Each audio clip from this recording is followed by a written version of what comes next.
My dear students of BCom, in theory and practice of GST unit number 5లో మనం ఏం చదవాలి అనేది చాలా ఇంపార్టెంట్ అండి.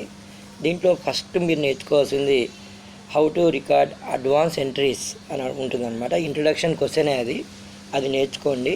తర్వాత multiple services in a single supply అని చెప్పుందండి, ఇది ఒకటి ఇంపార్టెంట్. తర్వాత రికార్డింగ్ ఆఫ్ పార్షియల్ పేమెంట్, ఈ మూడిట్లో నుంచి ఒక క్వశ్చన్ అనేది గ్యారంటీగా వస్తుందండి. అలాగే ఇదే యూనిట్లో మనకి input tax credit set of అని చెప్పుంటుందండి, ఇది ఒకటి చాలా ఇంపార్టెంట్ అనమాట, అది నేర్చుకోండి. దాని తర్వాత జనరేటింగ్ GSTR1 అండ్ GSTR2 అని చెప్పుంటాయండి. నేను చూపిస్తున్నాను చూడండి క్వశ్చన్స్ కూడా. ఇక్కడ నా దగ్గర ఒక స్టడీ మెటీరియల్ ఉంది, దాని నుంచి పెడుతున్నాను అనమాట నేను.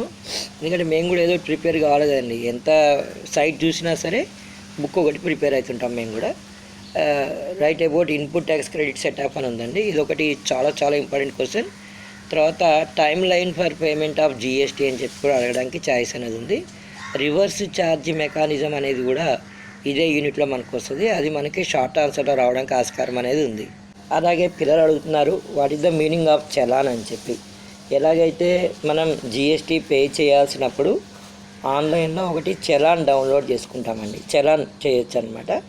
ఈ చలాన్ తీసిన 15 days లోపల ట్రేడర్ అనేవాడు GST బ్యాంక్లో పే చేస్తే గవర్నమెంట్కి వెళ్ళిపోతుంది.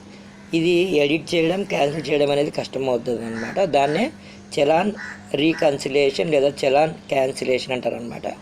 మనం ఇవన్నీ కూడా 5లో మనం చూసుకుంటూ ఉంటాం.